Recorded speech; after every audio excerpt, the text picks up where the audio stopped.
still all in this together.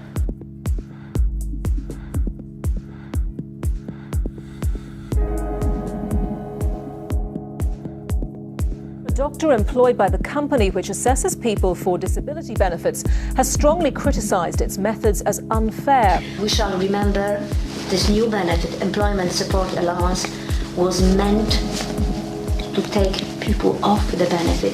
Just a nonsense. It really makes me so cross because these are, this is my original point, that these are really people in terrible, terrible need. We will finish the job that we have started.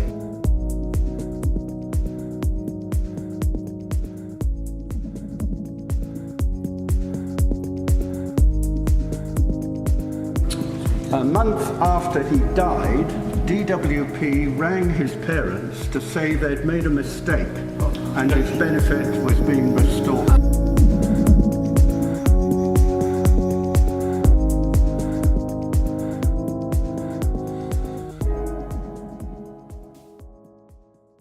the time we get to probably Beckenham Junction, there won't be any seats and it'll be like a sardine tin.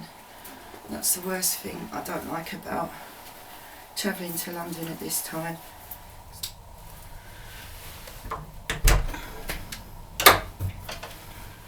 Protest is a very powerful way of expressing how you're feeling. You know, there is a great saying about activism. Activism is something no one can fake. You get angry, you cry, but you never throw in the towel because the anger propels you to further action. We want assistance to live, the right to independent living, the right to palliative care, healthcare support, equal access to services. We want assistance to live, not to die. And that's our argument. With the local authority cuts to social care funding and the slashing of care packages, there are a lot of ILF recipients who won't get any support at all. They go from full support to nothing, and they're facing this choice of being isolated at home, imprisoned at home, unable to take part in everyday life, to the last ever thing they ever want is to go into residential home. That's institutionalisation. We're going back to that. You know, take the care packages away, take the access to work away. They want to marginalise us.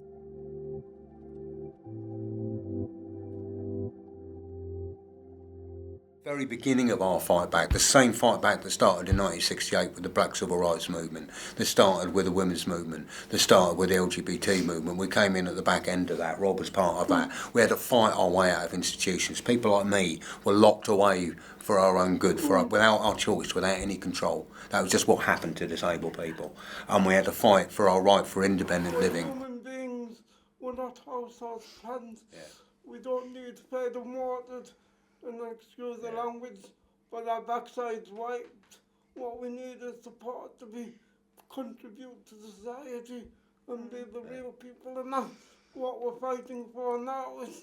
It's not theory and it's not ethos. It's proper human life we're talking about here. It's pretty much all of that reversed to the point where, we're talking about fighting over the Independent Living Fund today. The Independent Living Fund is absolutely central. The fundamental principle of independent living, our right to live in our own homes, in our communities, with choice and control over our lives, simple as that. And we're now back within 4 years to the question of will we be being forced back into the institutions again.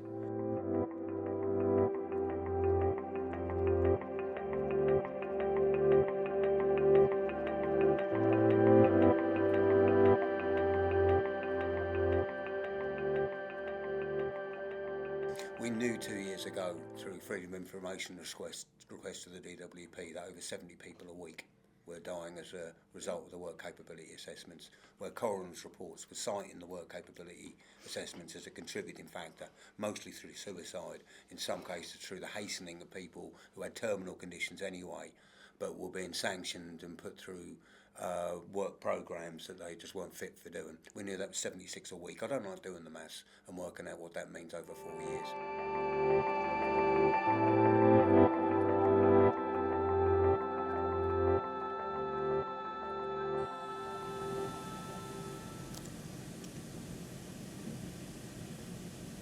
because of the work capability assessment, the loss of DLA, the care cuts, lack of hospital services, can't cope at home because they haven't got care support. 20 friends I've lost to the work capability assessment process alone. 4 years.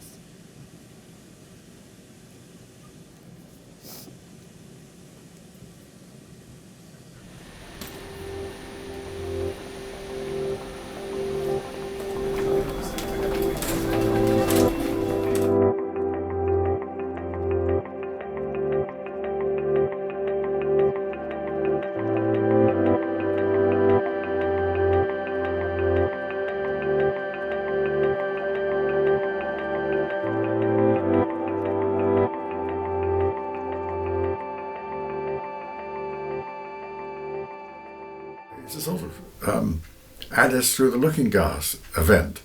Along comes government and says, yes, we'll give you these benefits, and it even says in the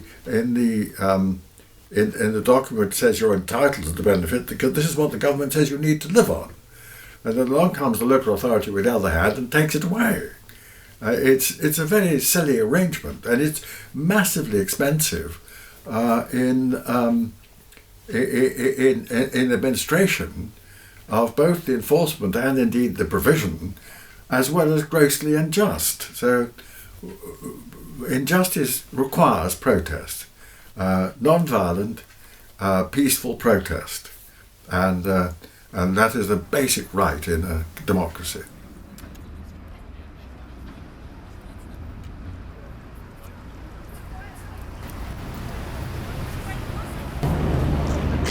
Get heard? How else do you get airtime? How else do you get attention? You know, I don't know if anyone's noticed, but we've got massive placards, you know, with views of 80 different disabled people who can't be here today for various reasons, or most of them can't. And we're saying, listen to our voices and look at us.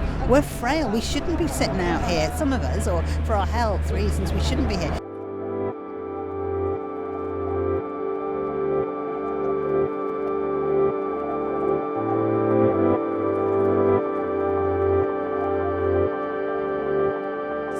In the face of overwhelming medical evidence that they are still called in for an interview. Atos and their employees do not have the expertise.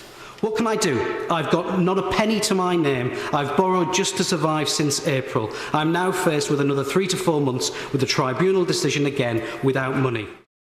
One of the cuts that has been brought in alongside these criminal cuts is to reduce the type of claims that qualify for judicial review, the scope of legal aid. Now, the reason why that's important is because it's a two-pronged attack from the government in relation to cuts. At the same time as they're cutting people's benefits and they're cutting people's access to the NHS and basically cutting the support that the state offers people, welfare state, they're also attacking people's ability to challenge those cuts. Not just the poorest, but people who, again, by definition, because they're going through the courts, are people who have some kind of difficulty in their life, some kind of issue which requires resolution through the courts. So they're often very vulnerable people. They're saying to the benefit claimants, we're going to tax your benefit, how would you like us to do it? We're going to knock you very hard, where would you like us to thump you? Our rights are your rights are our rights. We're on the picket lines with you, and we need you. We're all fighting to be treated as human beings with innate dignity and infinite worth. Every human life. Martin Luther King said, poverty is not inevitable, it's a choice. It's about policy choices. There is tremendous bending of the reality of what's happening by focusing on scroungers and the inevitable fraudulent treatment of benefits by some people.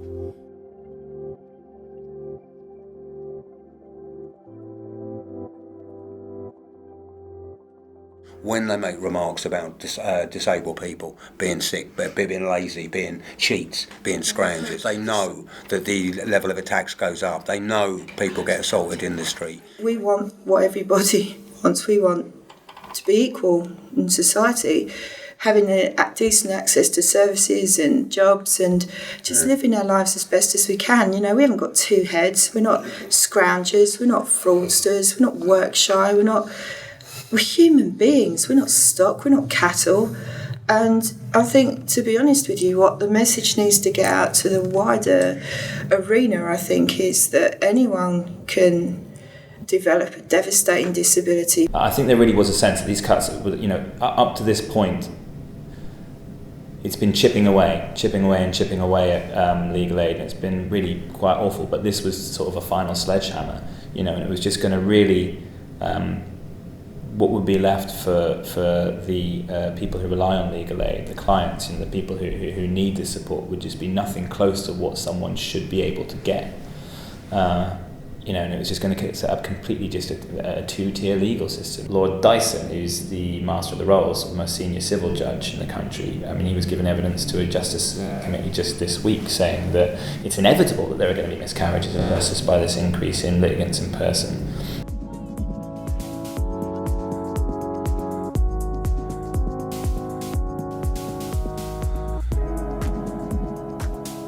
About obviously is direct action. You know, we've achieved an amazing amount in the past 4.5 years. When we began campaigning, people didn't know anything about Atos. The general public, they didn't know about the deaths that were happening. Now nobody can deny it. Challenging the cuts and the need for cuts and austerity. Talking about closing the £85 billion tax gap of tax evasion from high street stores, mega companies and multinationals. You know, that fundamental inequality. It's a joke to say that we're all in this together and that this is somehow evenly distributed. And this notion that the structures have to be in the free market maybe isn't the best thing that ever happened, and that the invisible hand actually does nothing, and is very invisible. It could be that we're in a crucial moment where either it gets worse and worse and worse forever, or the foreseeable future, and it'll end up messy, or actually somebody sees that we have to begin taxing the rich a bit more.